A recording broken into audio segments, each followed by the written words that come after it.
Sejarah masa Orba, ekonomi. Pendahuluan, pada masa pemerintahan Orde Baru, kehidupan ekonomi Indonesia memiliki slogan yang menunjukkan fokus utama mereka dalam memberlakukan kebijakan ekonomi, yaitu trilogi pembangunan, yang karena Indonesia mengalami inflasi yang sangat tinggi pada awal tahun 1966, kurang lebih sebesar 650% dalam setahun. 1. Pertumbuhan ekonomi yang cukup tinggi. 2. Pemerataan pembangunan dan hasil-hasilnya yang menuju pada terciptanya keadilan sosial bagi seluruh rakyat. 3. Stabilitas nasional yang sehat dan dinamis. A. Rencana pembangunan 5 tahun. 1. Repelitas 1. 1 April 1969, 31 Maret 1974. Sasaran utama yang hendak dicapai adalah pangan, sandang, papan, perluasan lapangan kerja, dan kesejahteraan rohani. Pertumbuhan ekonomi berhasil naik 3-5,7%, sedangkan tingkat inflasi menurun menjadi 47,8%. 2. Repelita 2. 1 April 1974, 31 Maret 1979.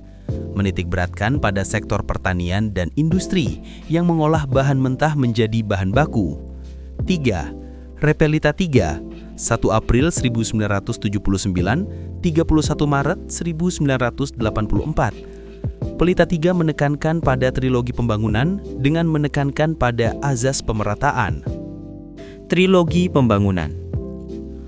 Pemerataan pemenuhan kebutuhan pokok rakyat, pemerataan kesempatan memperoleh pendidikan dan pelayanan, pemerataan pembagian pendapatan, pemerataan kesempatan memperoleh kerja, pemerataan kesempatan berusaha, pemerataan kesempatan berpartisipasi dalam pembangunan, pemerataan penyebaran pembangunan, pemerataan memperoleh keadilan. Rencana pembangunan 5 tahun. 4. Repelita 4, 1 April 1984, 31 Maret 1989, menitikberatkan pada sektor pertanian menuju swasembada pangan dengan meningkatkan industri yang dapat menghasilkan mesin-mesin sendiri. 5.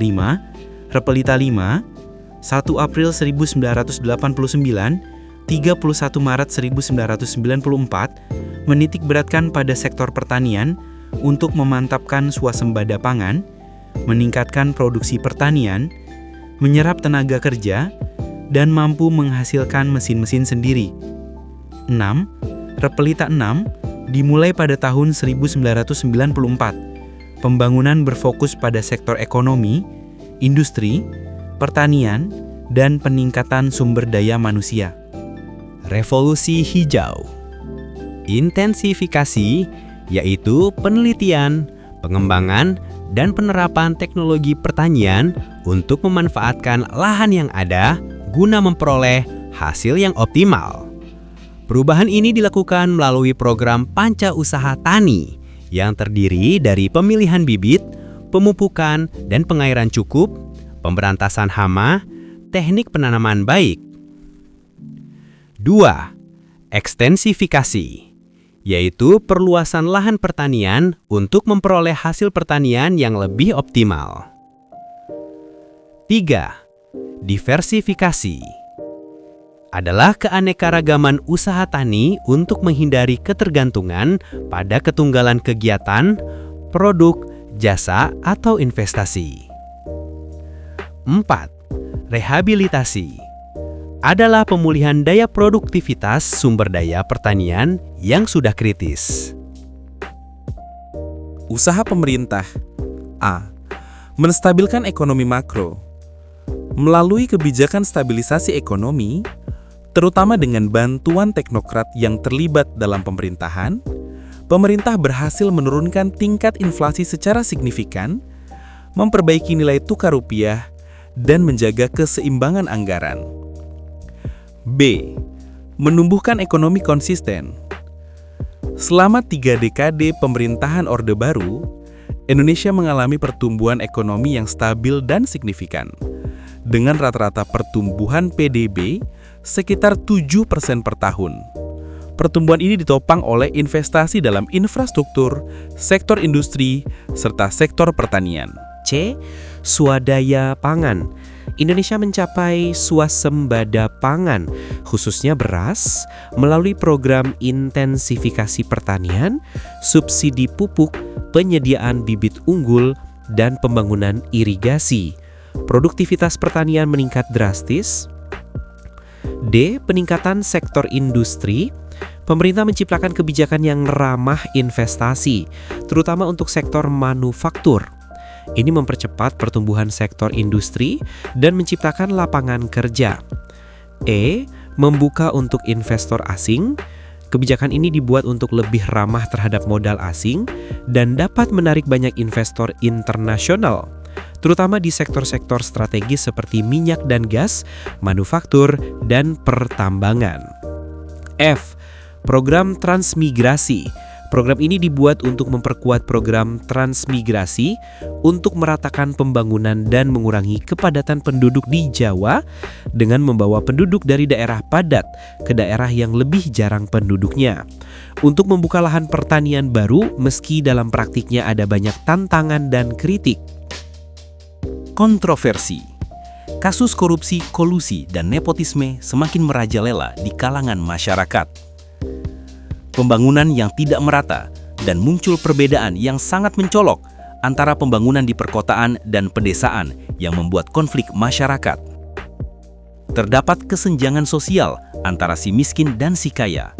Orang-orang kaya memiliki hak yang jauh lebih baik dibandingkan orang miskin. Kelemahan dan kekurangan.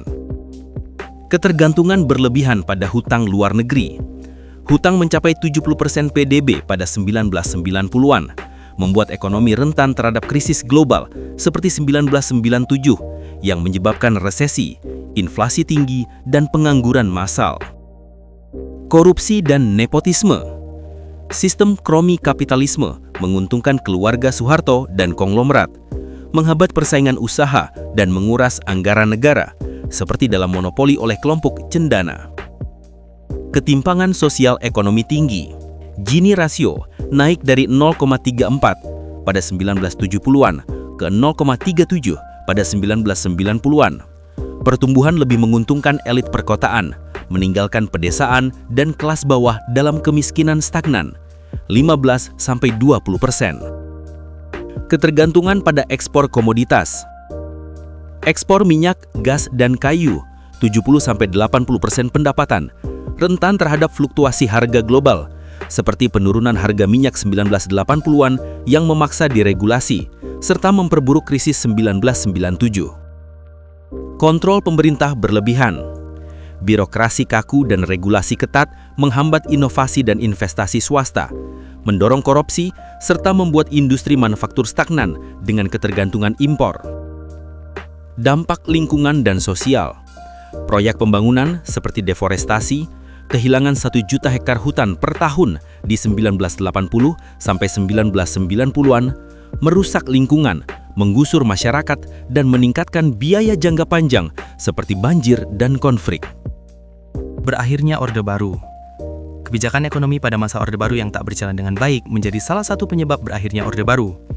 Awalnya, kebijakan ini memang berjalan dengan baik, mengingat pembangunan infrastruktur yang meningkat dan pembangunan yang pesat di berbagai sektor. Sayangnya, peningkatan kesejahteraan hidup tersebut dibarengi dengan adanya praktik korupsi, nepotisme, dan kolusi.